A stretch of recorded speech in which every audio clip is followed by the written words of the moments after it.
श्री तारिक अनवर जी। धन्यवाद अध्यक्ष महोदय, आपने बहुत ही महत्वपूर्ण विषय पर चर्चा के लिए मुझे अवसर दिया है। मैडम, मैं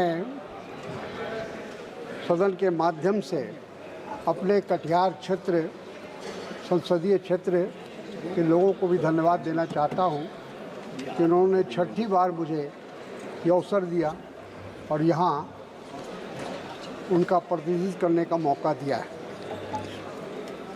आज हम सब लोग स्वास्थ्य बजट 2024-25 पर चर्चा कर रहे हैं। अध्यक्ष महोदया, स्वास्थ्य विभाग एक बहुत ही महत्वपूर्ण विभाग है और हम सब की ये मान्यता है कि सेहत हजार नेमत है। ये हमारी मान्यता चली आ रही है वर्षों से और सेहत के सामने, स्वास्थ्य के सामने बाकी तमाम दौलत वो उसके सामने खड़ी नहीं होती है। तो ऐसी हालत में हम लोगों का ध्यान, देश का ध्यान, राष्ट्र का ध्यान, सरकार का ध्यान स्वास्थ्य सेवा पर पूरी तरह जाना चाहिए और दिया जाना चाहिए।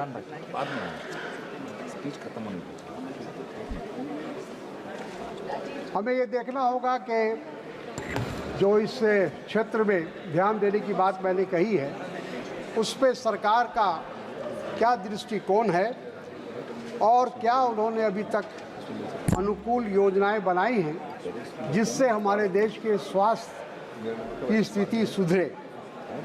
अगर एक लाइन में ये कहा जाए कि स्वास्थ्य विभाग का स्वास्थ्य ठीक नहीं है, सब कुछ ठीक नहीं है, तो गलत नहीं होगा। इसलिए इस विभाग को चुस्त और दुरुस्त और लोगों के सेहत को देखते हुए उस पर कार्रवाई किए जाए या उसके अनुकूल कदम उठाए जाए तो मैं समझता हूँ कि बहुत कुछ हो सकता है। जहाँ तक अध्यक्ष महोदय, GHS global health security index 2021 का जो इंडिया का रैंक है उसमें 195 देशों में हमारा 50वां स्थान है। अध्यक्ष महोदय, एक समय था कि डॉक्टर का जो प्रोफेशन होता था वो बहुत नोबल हुआ करता था। लोग ये कहा करते थे कि धरती पर अगर भगवान की कोई सूरत है तो वो डॉक्टर, क्योंकि वो हमेशा लोगों को जीवन प्रदान करता है। तो इसलिए लोगों का एक बहुत अच्छा एक विचार डॉक्टरों के बारे में या इस प्रोफेशन के बारे में था।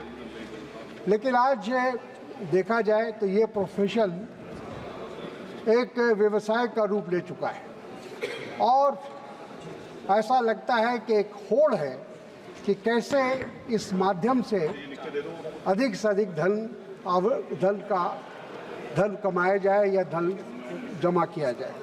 तो ये बहुत ही चिंता का विषय है कि लोगों की जो सोच है उसमें काफ़ी परिवर्तन आया है। दवाइयों का भी जो हाल है वो हमसे आपसे छिपा हुआ नहीं है।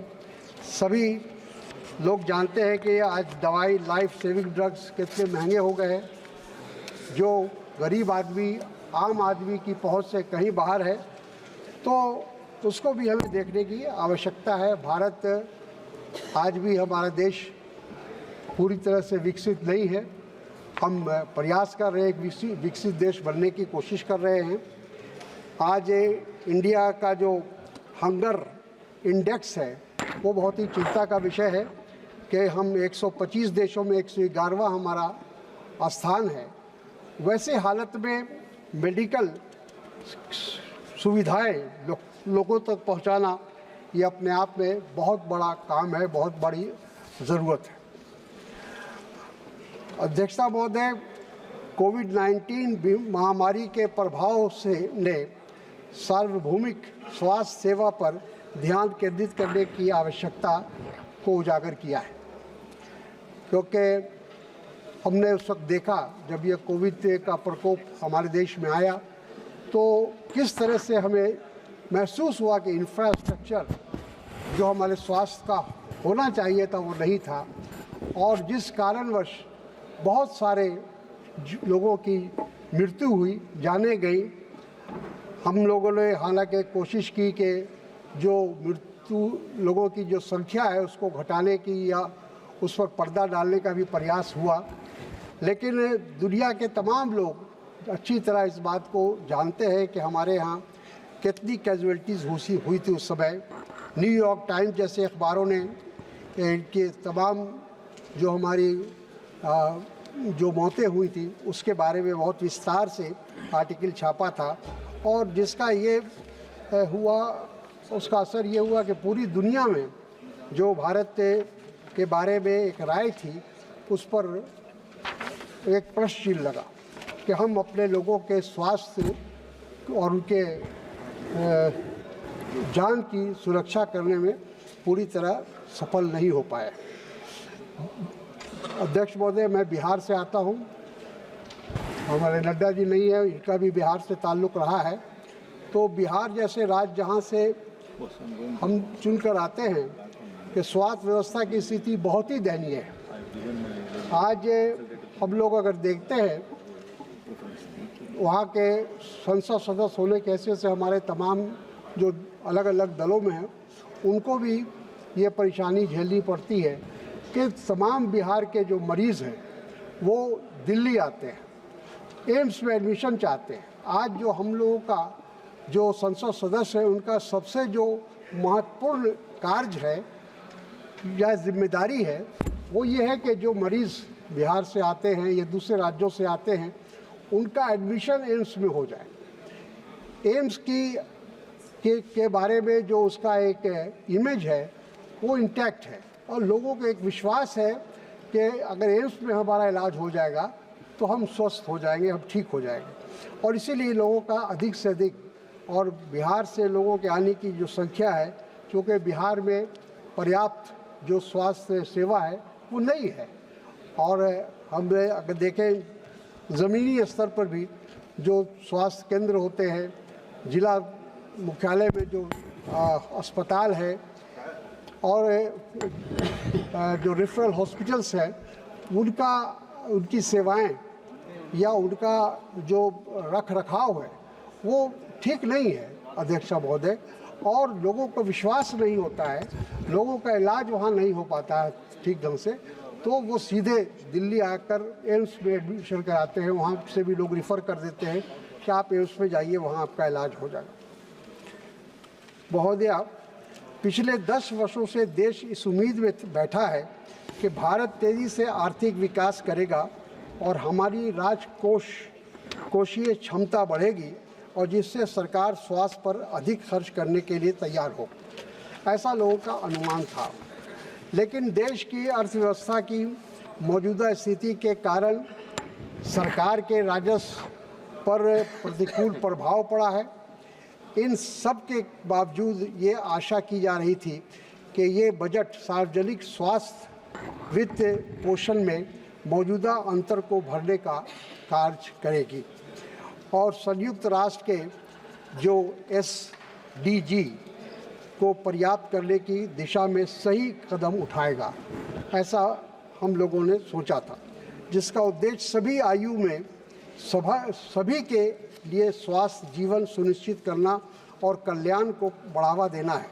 सरकार ने वर्ष 2018-19 से स्वास्थ्य शेष भी लागू किया गया, और इसके बावजूद भी स्वास्थ्य पर खर्च कम हो रहा है। महोदय, आशा थी कि नई सरकार का ये बजट स्वास्थ्य क्षेत्र के कुछ दीर्घकालीन चुनौतियों का समाधान करेगी, और इस कारण बजट से उम्मीद की जा रही थी कि वो विशेष रूप से ग्रामीण क्षेत्रों में बुनियादी स्वास्थ्य सुविधा के ढांचे का निर्माण के लिए आवंटन बढ़ाएगी, मानसिक स्वास्थ्य संकट का समाधान करेगी, स्वास्थ्य बीमा में सुधार लाएगा, और फार्मास्यूटिकल्स जैसे संबंधित क्षेत्रों का विकास करेगा और अनुसंधान एवं विकास पर ध्यान केंद्रित करेगा। महोदया, बहुपरिचित आयुष्मान भारत योजना, अभी क्वेश्चन आवर में भी उस पर एक बहुत सवाल था और बड़े विस्तार से उस पर बातचीत हुई, सब सवाल जवाब हुए। तो आज ये हम देखते हैं कि आयुष्मान भारत की जो योजना है उसके आज ये निजी अस्पतालों को मरीज़ मुहैया करने वाली एक योजना बनकर रह गई है। वहाँ जो मरीज़ों को जिस उद्देश्य से ये योजना बनाई गई शायद वो पूरी तरह प्राप्त नहीं हो रहा है और इलाज के नाम पर भ्रष्टाचार भी हो रहा है। ये जो सूचना है, ये जो जानकारी है, ये CAG की रिपोर्ट में है, जिसमें ये बताया गया है कि आयुष्मान के से जो निजी अस्पताल हैं वो उसका लाभ उठाने की कोशिश कर रहे हैं। मरीज़ों को कम लाभ मिल रहा है और निजी अस्पतालों को ज़्यादा उसका लाभ मिल रहा है जो इम्पैनल हुए हैं। अध्यक्षा महोदय, राष्ट्रीय स्वास्थ्य नीति 2017-15 वर्षों के बाद बनाया गया है। पहली बार वो 2017 में बना था, अब वो 15 वर्षों के बाद बनाया गया है। इसके पहले राष्ट्रीय स्वास्थ्य नीति 1983 एवं राष्ट्रीय स्वास्थ्य नीति 2002 के जरिए योजनाएं तैयार की गई थी। भारत ने राष्ट्रीय स्वास्थ्य नीति 2017 के द्वारा 2025 तक अपने स्वास्थ्य व्यय को GDP के 2.5% तक करने का लक्ष्य था। महोदया, उच्च व्यक्तिगत खर्च की समस्या और एक चुनौती बनी हुई है। यूनिवर्सल हेल्थ केयर के लिए अधिक सार्वजनिक निवेश की आवश्यकता है और मैं उम्मीद करता हूं कि सरकार इस पर पुनः विचार करेगी और सबसे कमज़ोर वर्गों के लिए कल्याण पर महत्वपूर्ण प्रभाव पड़ता है। ऐसे में पिछले कुछ वर्षों में ज़रूरी दवाओं के दाम में भी काफ़ी वृद्धि दर्ज की गई है।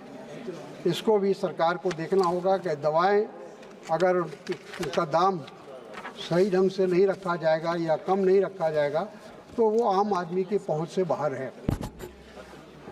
संघीय बजट 2024-25 ने देश की स्वास्थ्य सेवा क्षेत्र के लिए 90,959 करोड़ रुपए आवंटित किए हैं। इस वर्ष के बजट में हालांकि कुल स्वास्थ्य क्षेत्र के बजट में मामूली वृद्धि देखी जा सकती है, लेकिन इस क्षेत्र का कुल बजट में हिस्सा पिछले कुछ वर्षों के दौरान घटा है। वर्ष 2019-20 में कोरोना काल के पहले तथा बाद में कुल स्वास्थ्य खर्च की गणना GDP के प्रतिशत के रूप में की जाती है तो देखा जाता है कि ये लगातार कम हो रहे हैं। वर्ष 2019-20 में ये GDP का 0.33% था जो आज घटकर 0.30% रह गया है।